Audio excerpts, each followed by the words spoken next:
Israel will fight and Israel will win. মধ্যপ্রাচ্যের আকাশে এখন বারুদের গন্ধ। ইসরায়েল প্রস্তুতি নিচ্ছে ইরানের পারমাণবিক স্থাপনাগুলোতে সরাসরি হামলার। আর এই খবরেই চরম উত্তেজনা ছড়িয়ে পড়েছে আন্তর্জাতিক অঙ্গনে।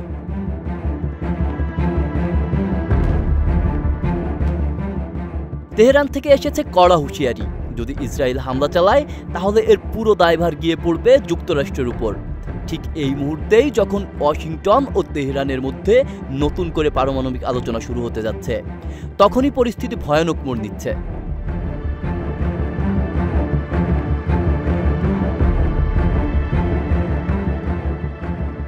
সিএনএন জানাচ্ছে, নাম প্রকাশে অনিচ্ছুক মার্কিন কর্মকর্তারা নিশ্চিত করেছেন যে আলোচনার ভেতরেও থেমে নেই ইসরায়েল। তারা পূর্ণমাত্রায় প্রস্তুতি নিচ্ছে ইরানের নিউক্লিয়ার ফ্যাসিলিটিগুলোকে আক্রমণের। আর সেই সংবাদে ক্ষুব্ধ ইরানের পররাষ্ট্রমন্ত্রী আব্বাস আরাকচি জাতিসংঘে পাঠিয়েছেন সরাসরি অভিযোগপত্র। তার ভাষায়, ইসরায়েল যদি কোনো হঠকারী পদক্ষেপ নেয়, আমেরিকাও এই দায় এড়াতে পারবে না। এই চরম বাস্তবতা এখন আন্তর্জাতিক রাজনীতির কেন্দ্রবিন্দুতে।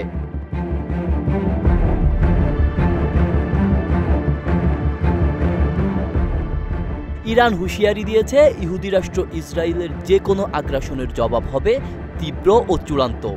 আর এ অবস্থায় আলোচনা চলছে যার কেন্দ্রবিন্দুতে ইউরেনিয়াম সমৃদ্ধকরণ।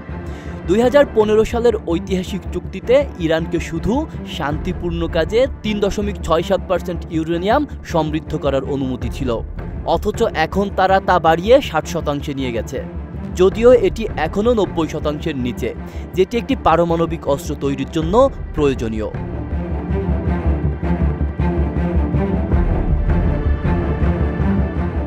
নতুন আলোচনার আয়োজক দেশ ওমান। রোমে হতে যাচ্ছে মার্কিন ও ইরানি প্রতিনিধিদের মধ্যে গুরুত্বপূর্ণ বৈঠক। মার্কিন প্রতিনিধি দলে রয়েছেন ট্রাম্প ঘনিষ্ঠ আলোচক স্টিভ উইটকফ এবং স্টেট ডিপার্টমেন্টের নীতি পরিচালনা প্রধান মাইকেল অন্টন। তারা চেষ্টা করছেন একটি সমঝোতায় পৌঁছাতে, কূটনীতি যেন সামরিক সংঘর্ষ এড়ায়।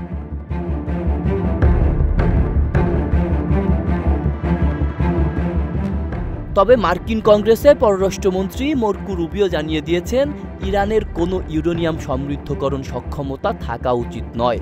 তার মতে, এর মাধ্যমেই ইরান হয়ে উঠতে পারে থ্রেশহোল্ড নিউক্লিয়ার পাওয়ার, একটি ভয়ঙ্কর আশঙ্কা।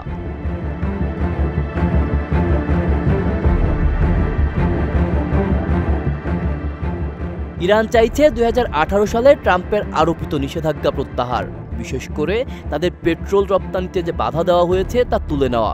পাশাপাশি যুক্তরাষ্ট্র স্পষ্ট ইঙ্গিত দিয়েছে তারা ইরানের ব্যালিস্টিক ক্ষেপণাস্ত্র কর্মসূচির উপর নিষেধাজ্ঞা বজায় রাখবে, যা 2015 সালের চুক্তিতে স্পষ্টভাবে উল্লেখ ছিল না।